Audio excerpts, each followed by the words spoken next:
मु भारतीय जनता पार्टी को धन्यवाद दूची जहा हो विजु जनता दल लगातार भाव में विधानसभा भितर विधानसभा बाहर एवं अनेक सामाजिक न्याय संगठन माने ओडिशा रे तीव्र आंदोलन करने फल आज भारतीय जनता पार्टी सरकार चापरे निष्पत्ति गोटे नहीं जो निष्पत्ति नहीं जे ओबीसी मान को 11.25% दबा और एससी एसटी मान को 38.75% दबा सेटा गोटे भेलिकी देखे सेटा गोटे प्रवंचना कहले भूल होगा नहीं ताको टे कड़ा भाषा भी कह जाई पारे कथा होची अंडर ग्रेजुएशन +3 रे 2,73,000 सीट खाली पड़ुची 60 ରୁ 70 80,000 सीट सेठी रिजर्वेशन लगे पीजी रे मध्य खाली पड़ुची रिजर्वेशन सेठ लगे आमे कहितलु नियुक्ति भित्तिक शिक्षा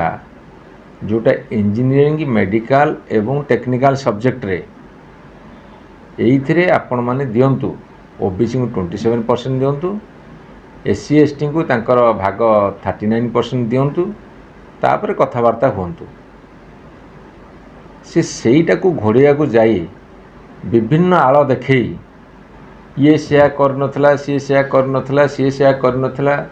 कही कि निजर दायित्व कांध उपरु खसेबा चलिबो नाही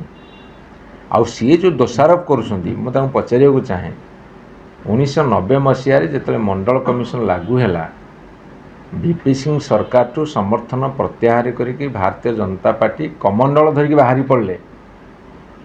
90 ରୁ 2025 है 35 वर्ष भितर सी जहा हो एबे टिके बुझिले जे जातिभित्तिक जनगणना को देइछंती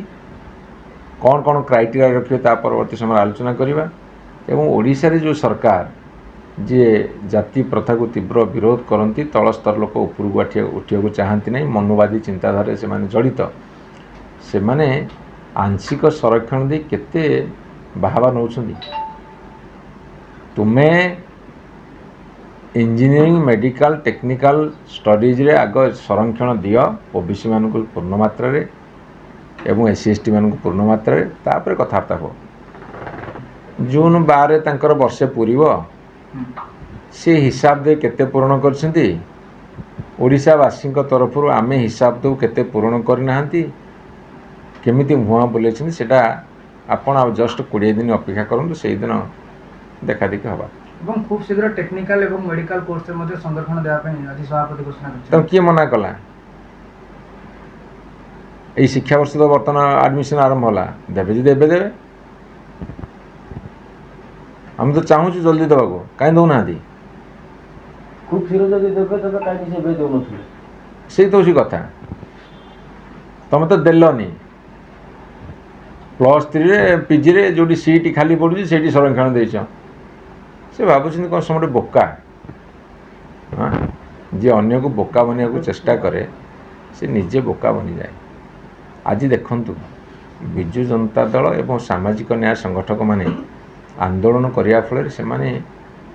5-7 जन एकाठी बसी प्रेस कॉन्फ्रेंस एड्रेस कर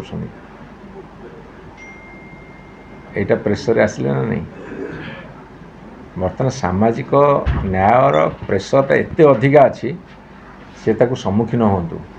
मानि जा जिते शीघ्र पर दाबी मानि जा से प्रश्न करते बीजेडी 24 वर्ष भितर ओबीसी और पछुआ वर्ग को कोन देछि ठीक अच्छी से चर्चा हबो आपन तो सरकार से उत्तर दियंतु 24 वर्ष घोषणा करी घोषिक आउ किसी लाभ नहीं से उत्तर दियो तमें कर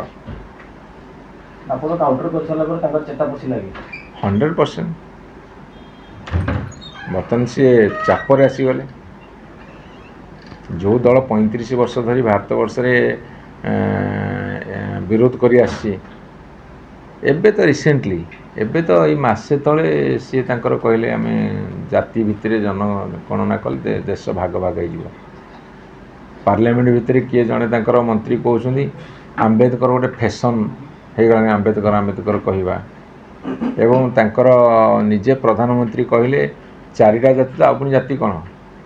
शिशु महिला पुरुष एमती कौन करी कहले ताले पुणी कहीं जाति जनगणना कथा उठेले ସେତିକି ସେ ଦେଖୁଛନ୍ତି ସମାଜର ସ୍ଥିତି ଏବଂ ଚାପକୁ ଅନୁଧ୍ୟାନ କରୁଛନ୍ତି ବୋଲି ସେଥିରେ ଚେପା ହେଲେ ନା, ଆଉ ଚାପରେ ଚେପା ହେଇଛନ୍ତି ଆଉ। ପଛୁଆ ବର୍ଗକୁ ସାମ୍ବିଧାନିକ ଅଧିକାର ଦିଆଯିବ ବୋଲି କହିଛନ୍ତି। ସମ୍ବିଧାନ ଅଧିକାର ଦିଆଯାଇଛି, ଏମାନେ ତାକୁ ଲଗାଉନାହାନ୍ତି। ଆପଣ ଦେଖୁନାହାନ୍ତି ଯେଉଁ ଉଚ୍ଚ ବର୍ଗର 10% ଦିଆହେଇଛି ତାକୁ ତ ଲଗାଇବାକୁ କେତେ ସମୟ ଲାଗିଲା ତାଙ୍କୁ। ଆଜ୍ଞା। ଯେଉଁ EWS କୁହାହେଉଛି ଇକୋନୋମିକ୍ ୱିକର୍ ସେକ୍ସନ୍, କେବଳ ଉଚ୍ଚ ବର୍ଗର ଗରିବ ଲୋକଙ୍କୁ ଦେବା କଥା। ଧର ଓଡ଼ିଶା ପରିପ୍ରେକ୍ଷୀରେ ତାଙ୍କର ସଂଖ୍ୟା ହେଉଛି 6%, ସେମାନେ ପାଉଛନ୍ତି 10%, ମାନେ ତାଙ୍କ ସଂଖ୍ୟାଠୁ ଅଧିକା ପାଉଛନ୍ତି। ସେ କଥା ତ କହୁନାହାନ୍ତି, ସେ କଥା ଲାଗୁ ହେଲା ସାଙ୍ଗେ ସାଙ୍ଗେ। ଆମ ପଛୁଆ ଜାତି ପାଇଁ ଲାଗୁ ହେଲାକୁ ଅସୁବିଧା କାହିଁକି? SC ST ମାନଙ୍କ ପାଇଁ ଲାଗୁ ହେଲାକୁ କାହିଁକି ଅସୁବିଧା?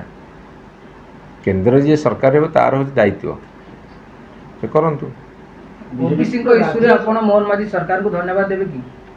ଆଜ୍ଞା, ଓବିସିଙ୍କ ଇସ୍ୟୁରେ ଆପଣ ମୋହନ ମାଝୀ ସରକାରଙ୍କୁ ଧନ୍ୟବାଦ ଦେବେ କି? ସିଏ ଇଞ୍ଜିନିୟରିଂ ମେଡ଼ିକାଲ କଲେଜରେ ଟେକ୍ନିକାଲ ସବଜେକ୍ଟରେ ଲଗାଇ ଦିଅନ୍ତୁ, ଧନ୍ୟବାଦ ପାଇବେ।